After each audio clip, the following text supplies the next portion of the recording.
Parábola das 10 Virgens. Como você nunca ouviu, estaremos dando continuidade ao estudo que iniciamos, tratando a respeito dessa importante parábola para as nossas vidas. E hoje falaremos a respeito do segundo tópico, que tem por título a experiência de uma visão.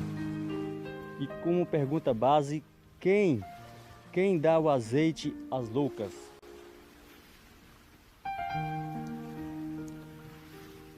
Vimos na primeira parte desse estudo que o Evangelho de Mateus 24 e 25 é um sermão só. No capítulo 24, Jesus ele dá os sinais que antecederiam a sua volta, retratando ali a condição do mundo antes de rasgar as nuvens dos céus para vir buscar os seus.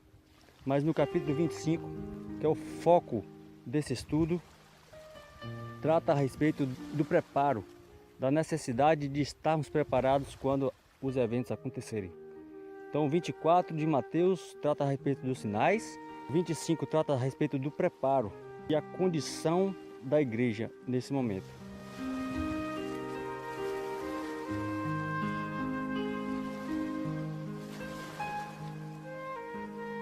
Então, nós podemos perceber que no capítulo 25 de Mateus, quando ele retrata a parábola das 10 virgens, ele está fazendo alusão à necessidade de estarmos preparados. E na sequência, ele trata a respeito da parábola dos talentos, que é justamente como alcançar esse preparo. Então, quando você e eu usamos os talentos que Deus tem nos concedido, é a maneira que Deus indica de alcançarmos o objetivo da parábola das 10 virgens. E na conclusão de Mateus 25, ele relata o julgamento das nações, como tudo terminará. Para uns ele dizendo, vinde benditos de meu Pai, e para outros dizendo, afastai-vos de mim. E tudo isso precedido pelos sinais, as oportunidades de observarmos todo esse contexto e vivermos conforme a vontade de Deus.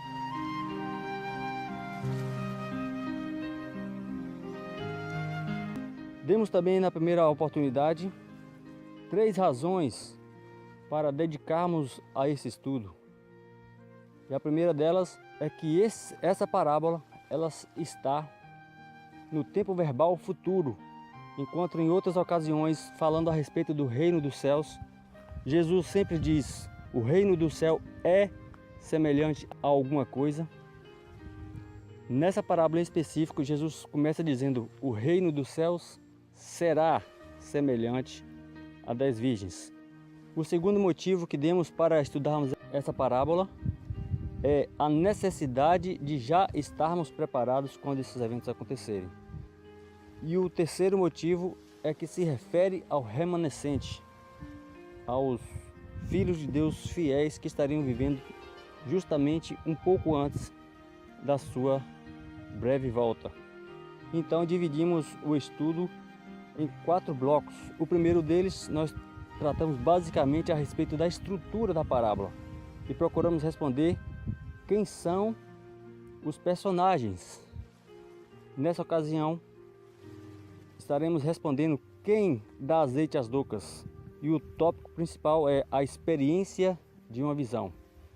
Então, analisando uma visão tida pela mensageira do Senhor no livro Primeiros Escritos, nós vamos poder perceber a relação que existe entre aquela visão e o desenrolar dessa parábola em específico. Em terceiro lugar, iremos ver o clamor da meia-noite, quem acorda as virgens. E para encerrar o estudo, iremos ver um outro segundo advento. Procuraremos responder quem virá como ladrão na noite. E se você pensa que é Jesus, literalmente, você não pode deixar de acompanhar a conclusão deste estudo.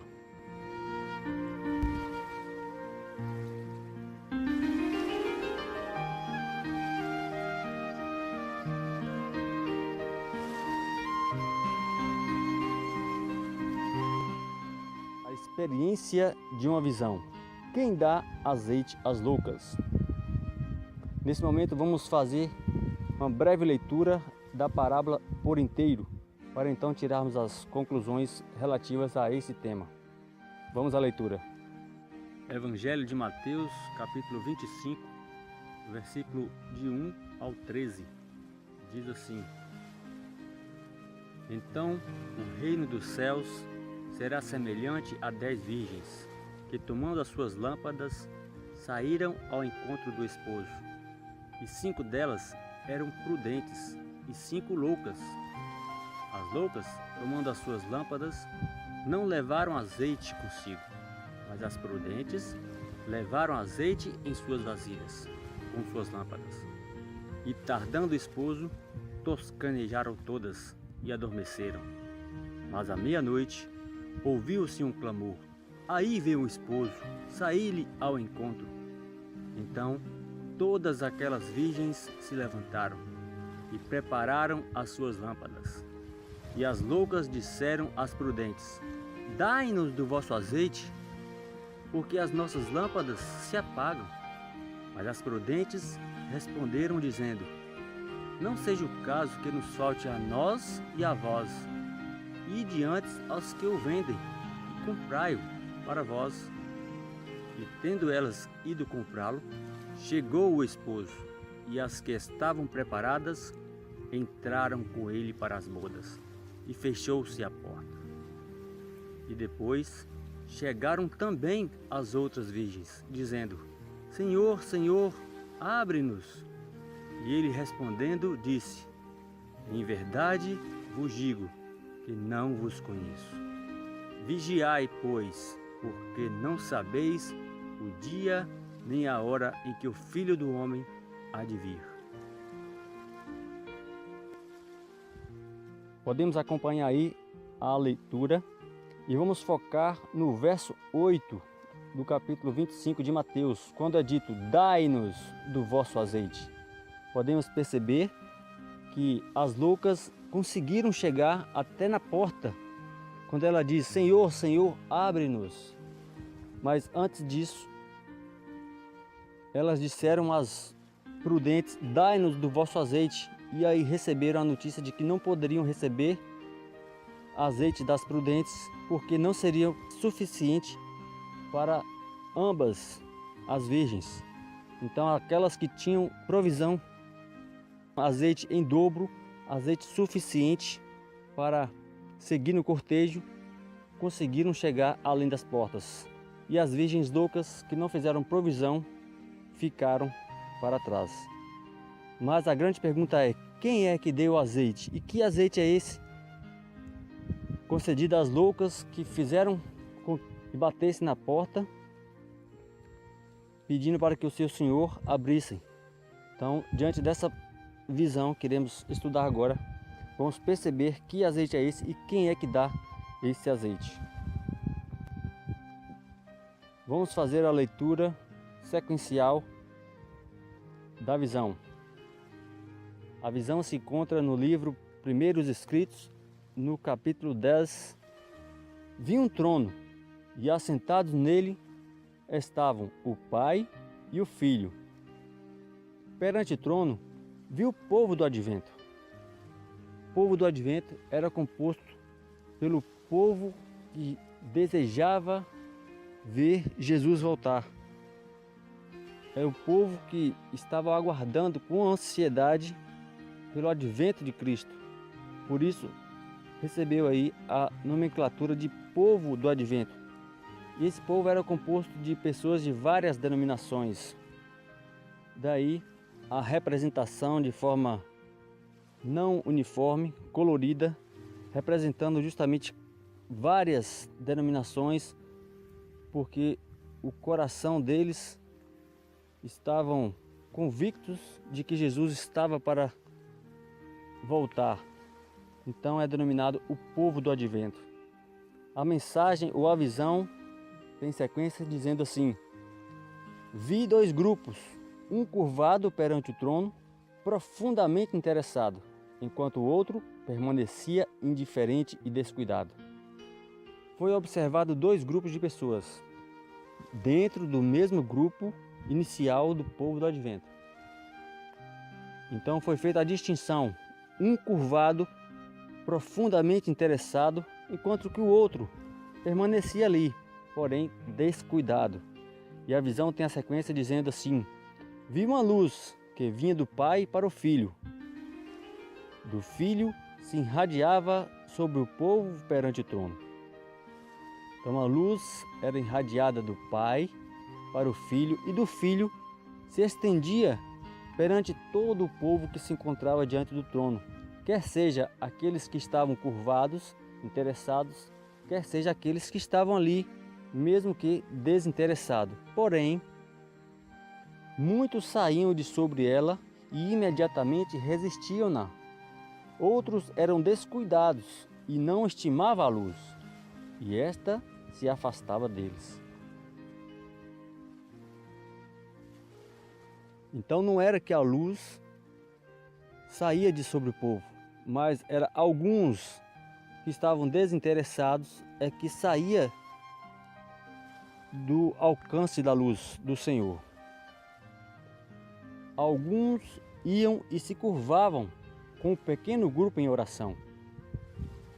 É como se alguém ou alguns que decidiram sair se arrependessem e voltassem e se agregassem àqueles que estavam interessados. Então, alguns, não todos, saíam de fora da luz e desejavam, escolhiam fazer parte daqueles que estavam sobre a luz do Senhor. Vi o Pai erguer-se do trono e entrar no Santo dos Santos e assentar-se. Então Jesus se levantou do trono e a maior parte dos que estavam curvados ergueram. Observa-se que o Pai se levanta do trono e se desloca de um compartimento para o outro. Cristo se levanta e nesse momento aqueles que estavam atentos também se levantam com Cristo, mas não são todos. Outros permaneceram curvados mesmo quando Cristo se levanta. E isso foi de extrema importância nessa ocasião. A visão segue dizendo: não vi um raio de luz sequer passar de Jesus para a multidão descuidada, depois que ele se levantou. E eles foram deixados em completas trevas. Os que se levantaram quando Jesus o fez, conservavam os olhos fixos nele. E aí nós podemos fazer um paralelo com Apocalipse capítulo 14, versículo 4, que diz: estes são os que seguem o Cordeiro para onde quer que vá. Então, nessa situação, a gente pode perceber que aqueles que estavam atentos onde quer que Jesus estivesse. Se Jesus estava no trono, eles estavam fixos em Cristo lá no trono. Mas quando Jesus se levanta, eles também se levantam porque eles querem seguir o Cordeiro onde quer que ele vá. Nós podemos até fazer uma compreensão dessa situação quando percebemos que quando Cristo esteve na cruz, pagando o preço necessário para o resgate do ser humano, toda a população foi atraído para aquela ocasião. E ele mesmo já havia profetizado isso: quando o Filho do Homem for levantado, atrairei todos a mim. Mas quando Jesus ascende ao céu e se assenta à destra do Pai, no lugar santo do santuário celestial, os olhos dos cristãos, os olhos dos filhos de Deus, também tinham que se deslocar da cruz para o lugar santo, porque é lá que Jesus se encontrava na ocasião. Porque o desejo deles é seguir Jesus aonde quer que ele vá. Quando ele estava na cruz, observava-se, fixava-se os olhos na cruz. Mas quando Jesus passou da cruz ou do pátio para o lugar santo, os olhos dele também se seguiram para o lugar santo. Nessa ocasião, quando Jesus passa do lugar santo para o santo em 1844, também os olhos dos cristãos acompanharam Cristo, porque o desejo deles, assim como foi lido em Apocalipse 14, verso 4, é dito que eles seguirão o Cordeiro por onde quer que vá. Então, se o Cordeiro estar na cruz, fica seus olhos na cruz. Mas se o Cordeiro está no lugar santo, fazendo seu ministério de intercessão, Os olhos dos cristãos também deveriam estar no lugar santo, porque é ali que Jesus está. Mas se Jesus se desloca para o lugar santíssimo, então os nossos olhos, as nossas intenções e pensamentos não podem ficar estacionados no lugar anterior onde Jesus estava, porque eles seguem o Cordeiro por onde quer que vá. A visão continua dizendo: os que se levantaram com Jesus enviavam sua fé a ele no Santíssimo e oravam: meu Pai, dá-nos o teu Espírito. Então Jesus assoprava sobre eles o Espírito Santo. Interessante que em uma ocasião, quando Jesus ainda encarnado, assim que ressuscitou e os discípulos estavam esperando, Jesus apareceu a eles e soprou sobre eles o seu Espírito. E foi de grande bênção ali para os presentes. Mas a mensagem ou a visão continua dizendo assim: neste sopro havia luz, poder, muito amor, alegria e paz. Então nós podemos perceber que todos esses atributos de luz do entendimento da verdade, luz do entendimento da palavra de Deus, poder, o Senhor também quer derramar sobre aqueles que o seguem. Poder não para coisas mirabolantes simplesmente, mas poder para vencer o pecado, poder para resistir o mal, poder que vem do alto, verdadeiro. E ele segue: muito amor, alegria e paz. Se porventura estiver faltando um desses atributos, um desses elementos na sua vida, é necessário que busque do Senhor, porque é necessário esses atributos para a vida de um cristão: luz do entendimento, poder para resistir o mal, muito amor para com Deus e para com o próximo, alegria na vida e paz, ainda que estejamos em meio a guerras. Até porque a verdadeira paz, a paz que excede todo o entendimento, a paz que Cristo prometeu dar, ela não é apenas ausência de guerra, mas ela é a paz que excede todo o entendimento. A visão segue dizendo: voltei-me para ver o grupo que estava ainda curvado perante o trono. Eles não sabiam que Jesus o havia deixado. Então as pessoas ficaram ali curvado perante um trono vazio, porque Cristo havia se deslocado do trono do lugar santo para o trono do lugar santíssimo. E o trono ali ficou vazio. E aí nós poderemos entrar na nossa grande pergunta dessa temática: quem dá azeite às loucas? E a visão completa: Satanás parecia estar junto ao trono, procurando conduzir a obra de Deus. Viu-os erguer os olhos para o trono e orar: Pai, dai-nos o teu Espírito. Satanás inspirava-lhes uma influência má. Nela havia luz e muito poder, mas não suave amor, alegria e paz.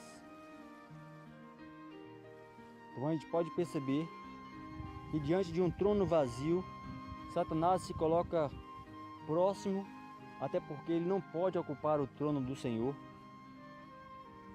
Ele se coloca próximo e de lá ele influenciam aqueles que estão desapercebidos, aqueles que estão em busca de poder e de luz. Porém, essa luz não é do entendimento verdadeiro, é a luz do engano, a luz da contrafação.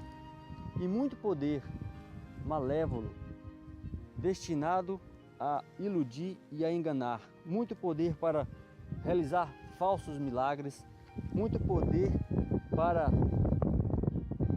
enganar, e tudo isso aí vem do inimigo do Senhor. Então nós podemos fazer um paralelo entre o sopro emitido por Cristo do lugar santíssimo e o sopro emitido pelo inimigo de Deus. No sopro do Senhor havia luz, no sopro do inimigo também havia luz. No sopro do Senhor havia poder, no sopro do inimigo havia muito poder. porém destituído de amor, de alegria e de paz, enquanto que o sopro do Senhor era acompanhado da luz do poder, muito amor, alegria e paz.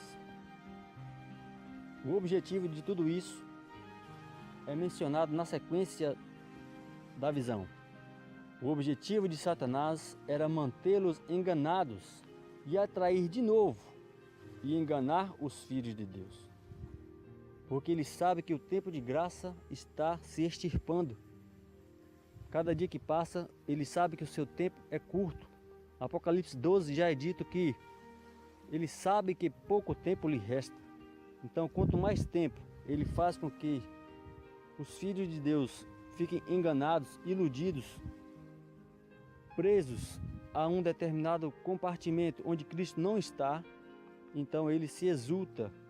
Mas o verdadeiro Filho de Deus, aquele que estuda a palavra, se entrega à operação do Espírito, confia no Senhor, esses não podem ser enganados.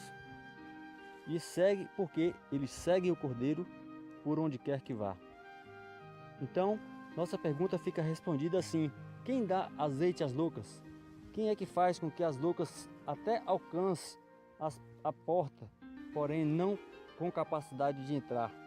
Quem dá esse azeite é o próprio inimigo. E que azeite é esse? A luz e muito poder malévolo. Com qual objetivo? Manter o povo enganado. Meus irmãos, mais uma vez recapitulando o que são as loucas discriminadas. Mateus 7, 24 e 26 vai nos responder. E são aquelas que ouvem a palavra do Senhor, mas não as pratica. No livro Parábolas de Jesus, no capítulo 29, é dito o seguinte: a classe representada pelas virgens loucas não é hipócrita. Tem consideração pela verdade, mas não se entregaram à operação do Espírito Santo. Então perceba que as virgens loucas, elas não são hipócritas, elas não são mentirosas, assim abertamente. Elas simplesmente não se entregaram à operação do Espírito. Não fizeram questão de acumular o azeite em dobro. Não fizeram provisão para o dia mau. Mas elas não são hipócritas. Elas até frequentam igrejas, elas até devolvem o dízimo, elas até são pactuantes nos seus compromissos de oferta. Porém, a grande falha, o grande descuido é não se entregar à operação do Espírito Santo. No próprio capítulo 29, de Parábola de Jesus, é dito o seguinte: sem o Espírito de Deus, de nada vale o conhecimento da palavra. Então, meu irmão e minha irmã, se você tem tido muito conhecimento da palavra, porém não se entregar à operação do Espírito, a Bíblia se torna apenas papel e tinta na sua vida. Mas a boa notícia é o seguinte: ainda há azeite verdadeiro. O Senhor quer derramar abundantemente azeite, a unção do Espírito Santo na sua vida. Para isso, basta que você voluntariamente se entregue a Deus verdadeiramente. Apocalipse 22, 17 nos traz uma boa notícia também. O Espírito e a esposa dizem: vem. E quem ouve, diga: vem. E quem tem sede, venha. E quem quiser, tome de graça da água da vida. Perceba que é só para quem quer, quem quiser. Se você quer, o Senhor vai estar desejoso de derramar sobre você também desse bálsamo, mas é só para quem quer. Então, tome de graça da água da vida. Esse é o desejo do Senhor para a minha e para a sua vida. Mateus 25, verso 6 é a grande questão desse estudo, quando diz: mas à meia-noite ouviu-se um clamor. Que clamor é esse? Que clamor da meia-noite é esse, capaz de acordar as virgens, sendo que todas elas estão dormindo? Quer sejam prudentes, quer sejam loucas, todas elas estão dormindo. Porém, a palavra nos diz que diante desse clamor, todas elas acordam. Então esse será o nosso próximo tema e essa será a nossa grande pergunta: quem acorda as virgens? Para a conclusão dessa parte do estudo, voltaremos lá na conclusão da parábola, quando diz: vigiai, pois, porque não sabeis o dia e nem a hora em que o Filho do Homem há de vir. E o profeta Isaías também nos dá uma contribuição dizendo: buscai ao Senhor enquanto se pode achar, invocai-o enquanto está perto. Que o Senhor te abençoe e até a próxima parte desse estudo.